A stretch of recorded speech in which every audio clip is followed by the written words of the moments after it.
regards to the child find procedure, when I talked to the paraprofessional, the para, she did not know what a child find procedure was. She was unfamiliar with the process.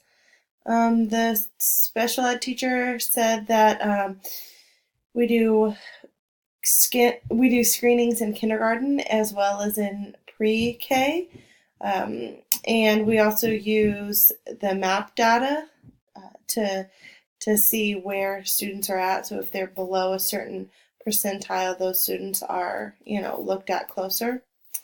And my principal said that it occurs throughout the year, and so it's like an ongoing thing that they're constantly screening.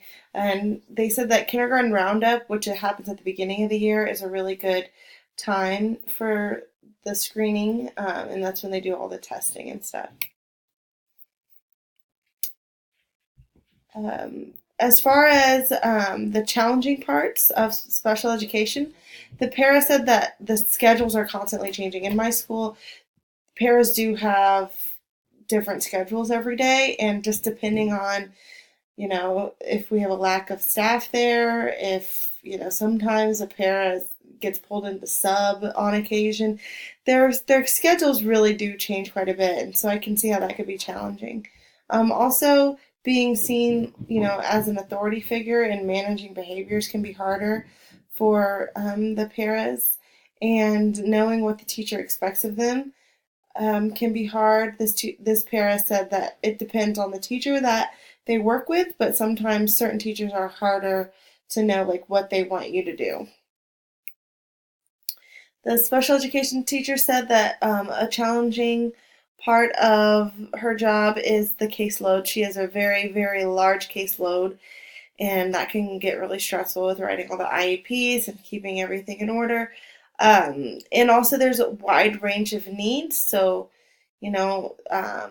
just every student needs different things, and everyone's kind of at a different level. And balancing teaching and managing behaviors can be hard as well. My principal talked about how reviewing and monitoring the IEPs can be a challenging task because there's so many other parts to his job. So being able to keep on top of the special education needs and managing schedules can definitely be tricky. The rewarding part of special education, the para said, obviously just being around students and seeing all different types of students and being able to get into the classroom and to see students. So it's, always doing something new, never a dull day. This para definitely said that she does not get bored ever because there's always something happening. The teacher that I interviewed talked about loving to co-teach with general education teachers whenever she can. She wishes that she could do more. She ideally she would like to be in the classroom with teachers, every day co-teaching. However, with schedules and meetings, it doesn't always work out like that. But ultimately, she loves to see the students grow.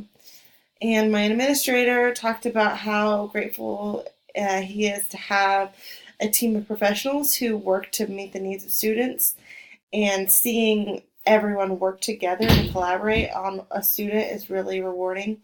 And he loves being able to report progress to parents. It's always good when you have something good to call home about.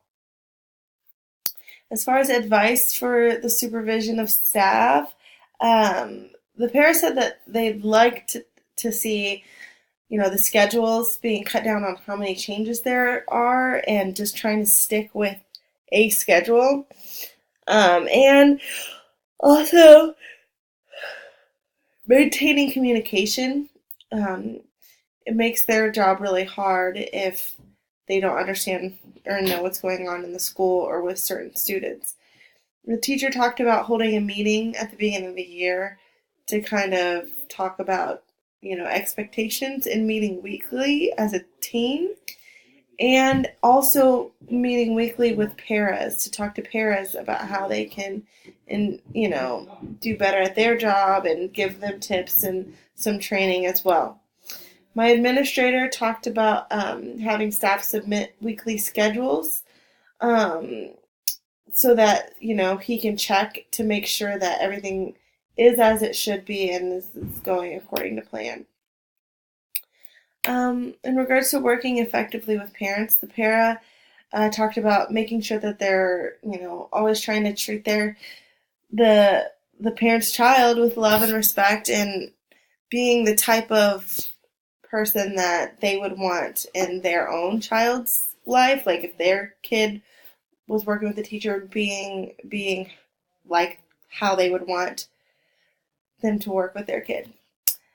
The teachers talked about setting up communication methods at the beginning of the year to make sure that they know the best way to communicate with parents, whether that be text message, email, voice call, and making sure that there's continuous communication on student improvement. And my principal talked about how it's important to be consistent and have frequent communication in regards to the goals and progress. You never want a parent to come back and say, well, I didn't know this, or I wasn't being told that my student was, just making sure that you're constantly in contact and you're reporting on progress. As far as working with general education teachers, the para talked about opening up those lines of communication, knowing what is expected of them, what the teacher, how the teacher wants them to work, and being seen as an equal, because it's really hard for this para talked about, the students know that they're kind of below the teacher, so sometimes they don't show them the respect that they show, the classroom teacher, and that can make their job really, really difficult. The special ed teacher talked about, weekly meetings with gen ed teachers. So going in my district, we have TLT meetings where the SPED teachers are in there with us, so we can talk to them about any student we need to talk to. And she said that really makes it so much easier to work with all the teachers and make sure everyone's on the same page, that we do have those meetings. And she also talked about co-teaching. She loves to co-teach with teachers whenever they will have her and whenever time allows. My principal talked about providing IEP at a glance for general ed teachers so that they have an idea as to what the goals are, what we're working towards, so that they can be a part of that process as well and not just depend on the special education teacher to do all those things. And communication on the students' needs and how to work with paras. So just again, communication is a big thing amongst all three of these interviews that I conducted. As far as advice for first year administrators, the para said communication, and make the paras feel included in the group, make them feel a part of the school community. They play an important role in the school, just like a classroom teacher does, in making sure that they feel included. The special education teacher talked about building relationships with students. It's important that principals, are building those relationships even though they're not their teacher in the class with them every day. It's important to build relationships and to be supportive of the SPED teachers and the classroom teachers. My principal said to make sure that you know your district's IEP procedures and the law, and understanding how it's supposed to look, and making sure before meetings to review the IEP, so you don't go in not knowing anything. You can actually kind of know what you're talking about, and making sure that you're continuously checking on how things are going with each student.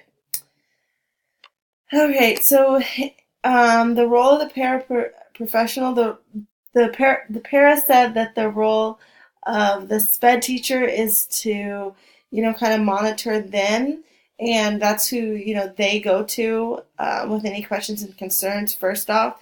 And then they see the principal as someone who kind of oversees everyone. The teacher talked about communication. It's, the principal works to communicate with all the teachers and paras in the building, and they work as a team to support the needs of students. And the administrator said it's their job to communicate progress and challenges, And also talked about the SPED teacher needing to make sure, they keep the principal informed of anything that's, happening with the SPED students. Characteristics for aspiring administrators would be good communicator, being flexible, um, being easy to approach. That's what the para said that she would look for in an administrator. The teacher talked about being a relationship builder, compassionate, approachable, open-mindedness, good communicator. It's so much about communication and collaboration. So being able to build relationships and being empathetic and understanding and being able to be approached is very, very important. And my principal talked about how they need to have a willingness to learn, being humble, not thinking that you know everything, being open-minded to hearing, the concerns and ideas of others, and being familiar with the law. That's a big one that he really stressed, understanding the law and being very, very familiar with it. Some thoughts that I had after conducting these interviews were, at my school at least, it sounds like we really need to work on making the paras feel more included and heard and feeling like they have authority. It would be nice to have weekly meetings with the paras. We don't do that, and I think that would be really helpful for them. The SPED teacher and the administrator seemed to be on the same page. Their answers were very similar. They seem to understand what is expected of each other, and that's kind of why I can tell because our SPED program is very good at our school. And finally, just like an overall thought, is communication is key. It's so important to make sure that we're communicating with each other and keeping the lines of communication